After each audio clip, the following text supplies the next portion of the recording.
समय समय पर जब किसान आए, व्यापारी आए और हमारे गरीब जिनके साथ अन्याय हुआ उस समय आए, तो हम लोगों ने समय समय पर प्रेस के माध्यम से सरकार को जानकारी देने का काम किया। लेकिन सरकार सुनने वाली नहीं है और जो कुछ समाजवादियों ने जिस समय रखा,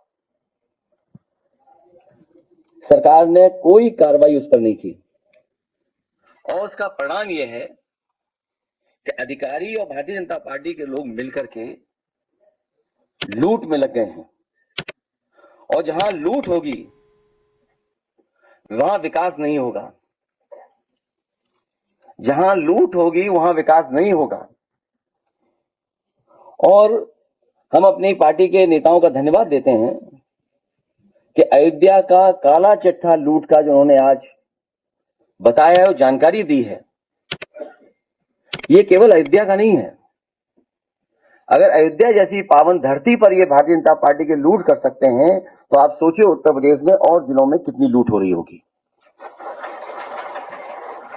अयोध्या जैसी पावन धरती पर जो किसान स्वयं ऐसे अच्छे कार्य के लिए जमीन देना चाहते थे, जिस समय मांग थी कि सर्किट रेट बढ़ाया जाए, इनको मुआवजा दिया जाए, सरकार ने किसानों को कहीं मुआवजा नहीं दिया जो उनकी मांग थी उसके अनुसार। लेकिन जब गरीब किसान भोले भाले लोगों से जमीन ले ली, जब दूसरे लोगों के पास जमीन पहुंच गई और अपने लोगों के पास उनके जमीन पहुंच गई, उसके बाद अयोध्या का सर्किट रेट से लेकर के सब बढ़ा दिया गया। क्या ये राजस्व की क्षति नहीं है? और मुझे खुशी इस बात की कि तमाम भारतीय जनता पार्टी के पदाधिकारियों की सूची और अधिकारियों ने जिन्होंने जमीन ली है उनकी रजिस्ट्रियों की कॉपी हमें दी है। ये रजिस्ट्रियों कॉपी है और यही नहीं है, बहुत बड़ी संख्या में फाइल में है ये सब। केवल यही लूट नहीं हुई, सेना जैसी जो डिफेंस है उस डिफेंस के जमीन से कोई छेड़खानी नहीं करता, कभी इस डिफेंस की जमीन की तरफ कोई नहीं देखता। और जहां पर फायरिंग रेंज थी, जहां पर आर्टिलरी या और अभ्यास के लिए इस्तेमाल जमीन होती थी, उस जमीन को भी इन्होंने भारतीय जनता पार्टी के लोगों ने बेच दिया और अपनी हार के कारण जनता को दुख देने के लिए, जनता को परेशान करने के लिए रेलवे अलाइनमेंट भी बदल दिया।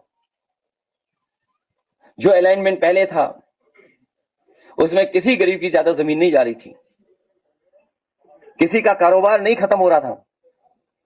लेकिन जानबूझ करके भारतीय जनता पार्टी ने कि अब चुनाव हार गए हैं, सरकार उनकी है, तो हम रेलवे का भी अलाइनमेंट बदल देंगे। और रेलवे का अलाइनमेंट भी बदलने के काम चल रहा है, जिससे कि गरीबों की जमीन वो छीन ले, घर मकान जो सदियों से रह रहे हैं, जो कारोबार कर रहे हैं, उनका छीन ले।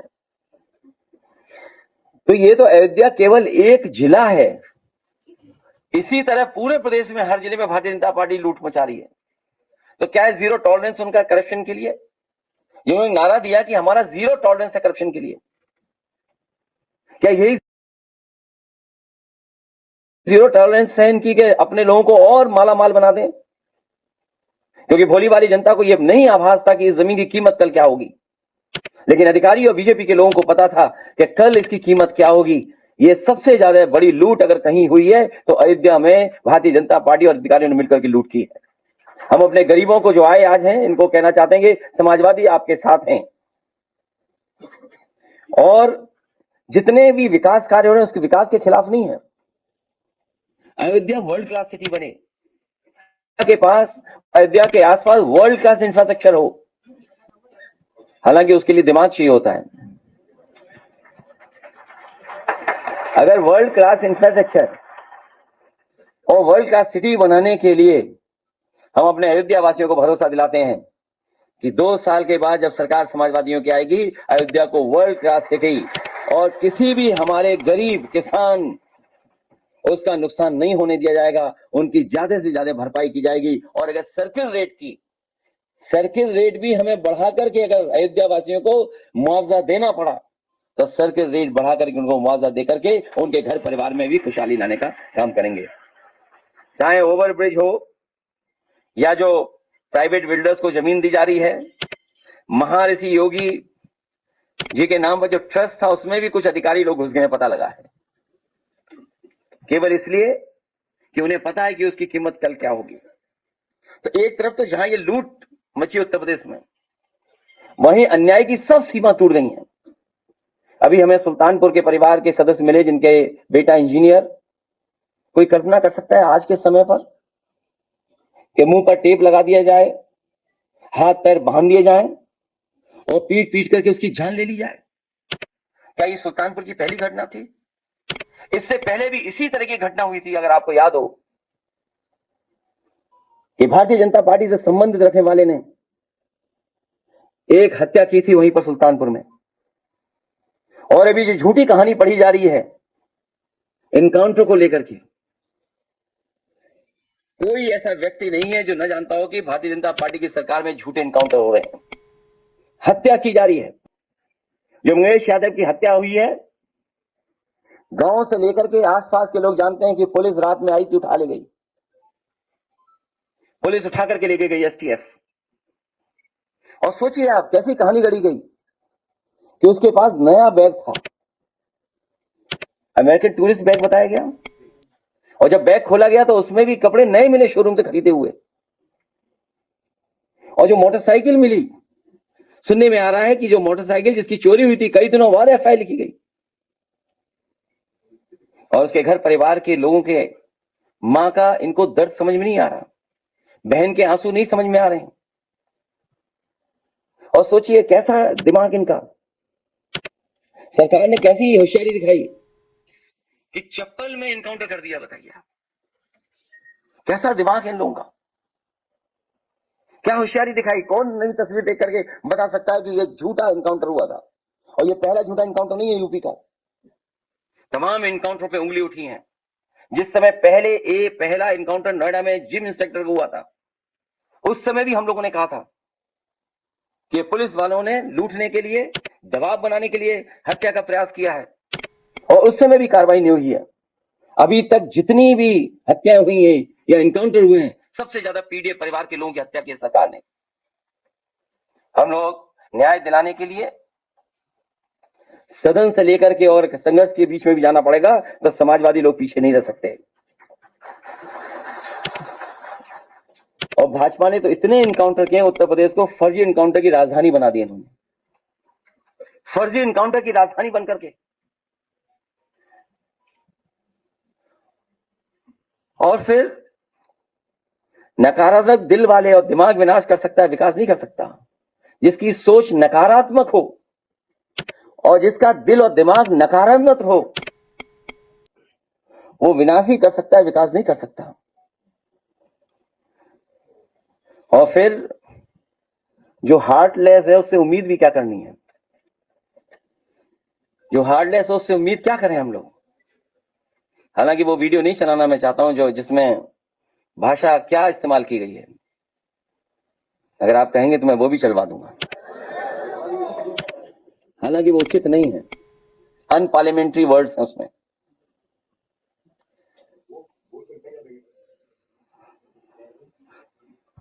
अगर दिमाग होता तो चप्पल में एनकाउंटर नहीं करते। इसलिए जहां ये सरकार लूट कर रही है, वहीं एनकाउंटर कर करके डराना चाहती है, और केवल बदनाम करने के लिए जानबूझ करके ढूंढ ढूंढ करके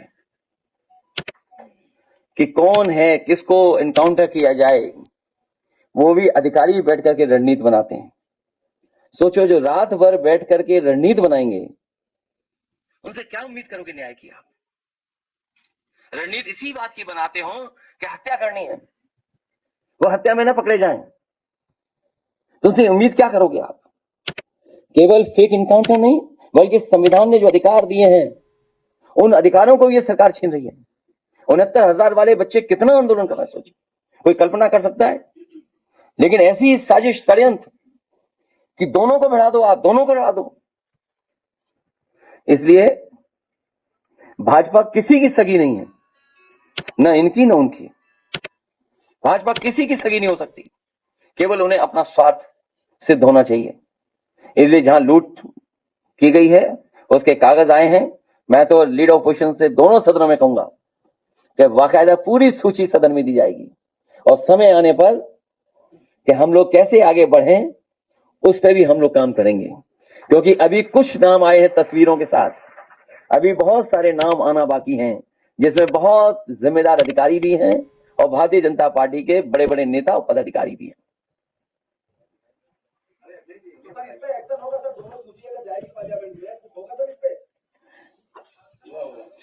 बिल्कुल होगा, अभी से ही होने लगा, कोई सवाल ही नहीं पूछ रहा भाई, वो तो देखिए अभी से ही असर दिखाई देने लगा है। और कौन नहीं जानता है, यहां जितने लोग बैठे हैं,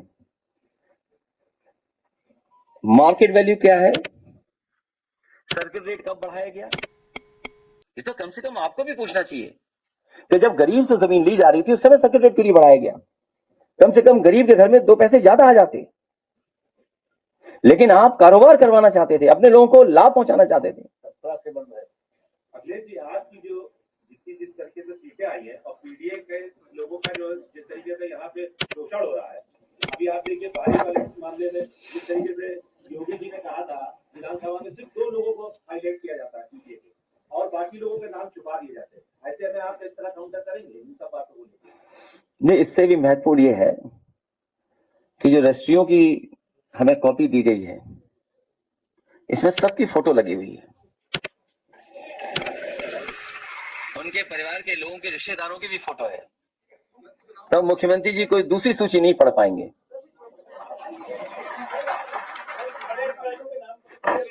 ये तो मैं समझता हूं आप पत्रकार साथी हैं, आप भी खोजबीन में माहिर हैं, मुझे उम्मीद है इसके बाद आप खोजबीन करेंगे और तमाम अधिकारी और तमाम भारतीय जनता पार्टी नेताओं के आप भी निकालेंगे नाम और अखबारों में फ्रंट पेज पे छापेंगे आप।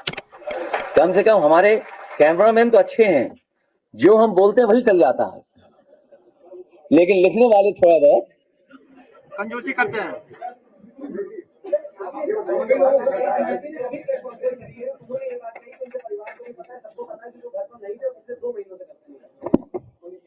मोटरसाइकिल कहां से आई आपने नहीं पूछा, वो बैग जो अमेरिकन एक्सप्रेस का नया दिखाई दे रहा है वो कहां मिला। कम से कम इतना तो दिमाग रखते कि चप्पल पहन करके खून बहते हुए तस्वीर न खिंचवाते, और फिर आप खुद स्वीकार कर रहे हैं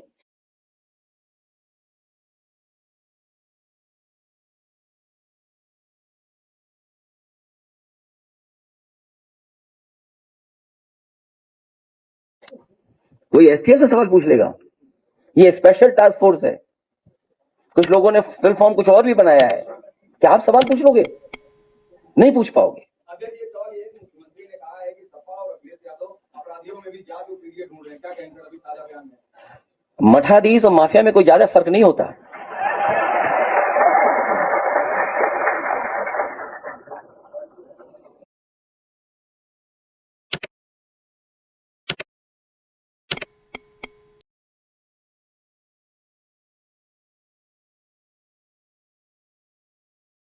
मुझे ये जो जानकारी आप मुझसे ले रहे हैं, जो मुझसे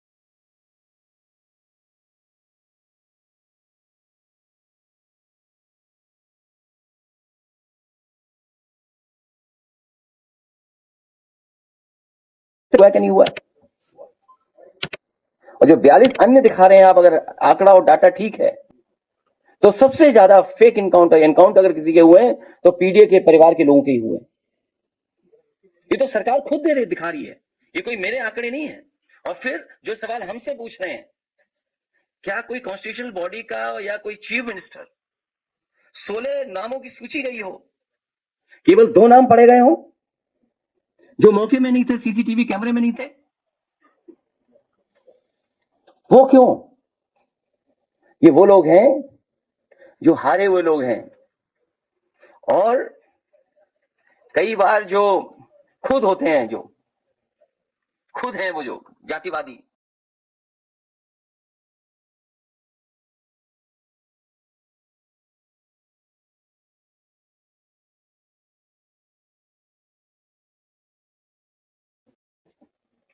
जम्मू कश्मीर देखिएगा और महाराष्ट्र देखिए, सब हारने जा रहे हैं। वकील से मल्लिकार्जुन खड़गे जी ने कल ये बात कही कि 20 सीटें और आ जाती तो 4-5 वाले जेल चले जाते।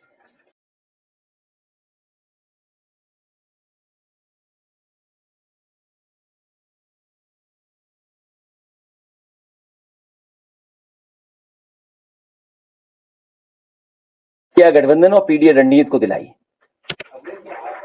सवाल है कि आपका सोशल मीडिया पे कि राहुल गांधी जो है वो देश को छोड़ना चाहते हैं। क्लियर ने कही ट्वीट किया, क्लियर ने ट्वीट किया है कि राहुल गांधी देश को गृह युद्ध की तरफ रोक रहे हैं। जानते तो आप भी हो कौन गृह युद्ध की तरफ ले जा रहे हैं, आपको खुद पता है।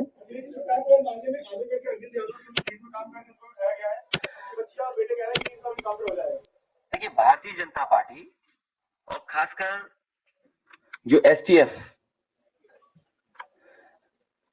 चिन्हित कर करके जिससे उनकी पोल न खुल जाए, जब मुख्य आरोपी या मुख्य मास्टरमाइंड जो है उसको सरकार आखिरकार क्यों नहीं छू रही है।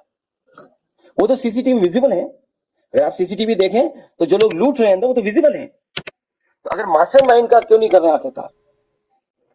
अरे अखिलेश जी, आज की सोशल मीडिया पर सबसे जो है आपकी जो है बढ़ते जा रहे हैं फॉलोअर और बहुत ज्यादा बढ़ रहे हैं, उसमें खास करके नौजवान और इनके बारे में आपको क्या जागरूकता है इसमें? देखिए आपका मिलने का व्यवहार है, जिस तरीके से लोगों से आप अट्रैक्ट हो रहे हैं, मिलते हैं, उसका है ये नतीजा। हालांकि अदरवाइज न लीजिएगा, कुछ दिन पहले मैंने खबर पढ़ी थी कि प्रधानमंत्री के पीछे छूट गए सोशल मीडिया में किसी एक प्लेटफॉर्म पर। आपकी बड़ी है लोग। मैं धन्यवाद देना चाहूंगा जो सोशल मीडिया पे यहां नहीं दूर से रह करके कई बार पार्टी का प्रचार करते हैं, पार्टी के प्रति लगाव रख करके पार्टी की नीतियों का प्रचार करते हैं। उन तमाम हमारे वॉलंटियर्स का मैं बहुत धन्यवाद देना चाहता हूं।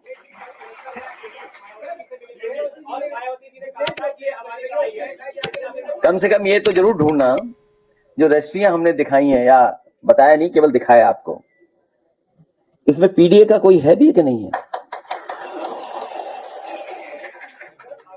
हरियाणा में जो है आप भारत जो इंडिया गठबंधन है, आप अपने आप को अलग कर लिया है और अपने कैंडिडेट के साथ हैं। आप हरियाणा में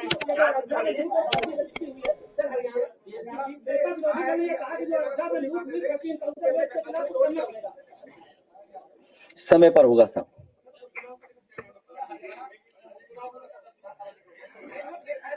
दस में से 10 इंडिया गठबंधन जीतेगा पीडीए रणनीति पर।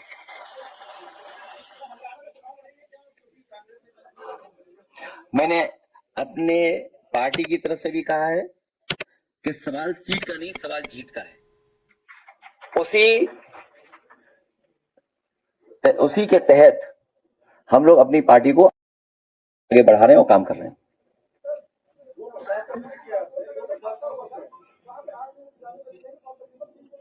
कहां पर?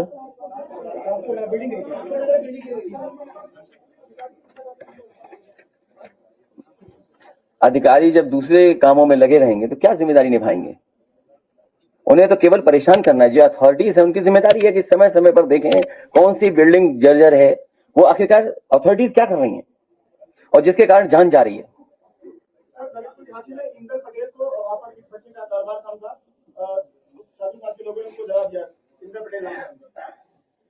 ये पीडीए परिवार से जलाने वाले भारतीय जनता पार्टी के समर्थक हैं।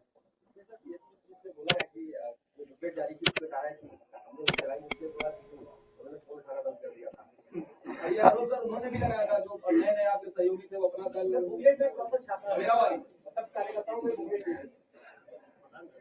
जिस समय गठबंधन टूटा उस समय मैं आजमगढ़ के मंच पे था। आदरणीय बलराम यादव जी थे, बलिहारी बाबू जी भी थे।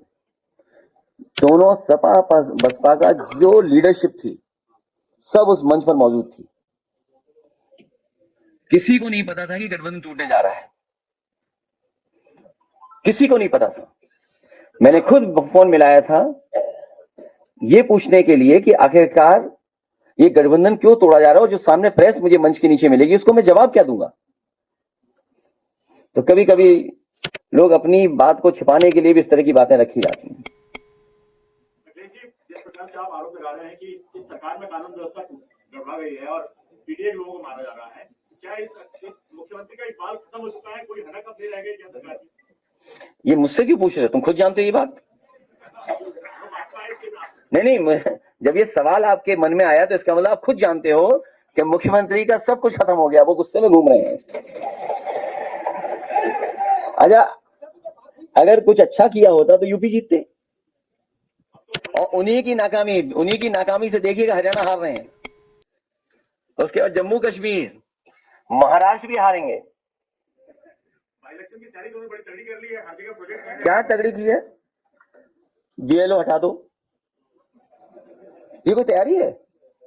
डीएम अपना पोस्ट कर दो, अपना पुलिस कप्तान जो कहने मानता रहे उसको पोस्ट कर दो, ये तैयारी बोलेंगे आप? आप देखिएगा मिल्कीपुर वाले कैसे भारतीय जनता पार्टी को दोबारा हरा करके भेजते हैं। इसके प्रायोजक हैं एडवांस कंप्यूटर, निकट इंडियन बैंक, बूढ़नपुर, आजमगढ़। यदि आप अपनी बच्चे को कंप्यूटर की उत्तम शिक्षा देना चाहते हैं तो तुरंत संपर्क करें।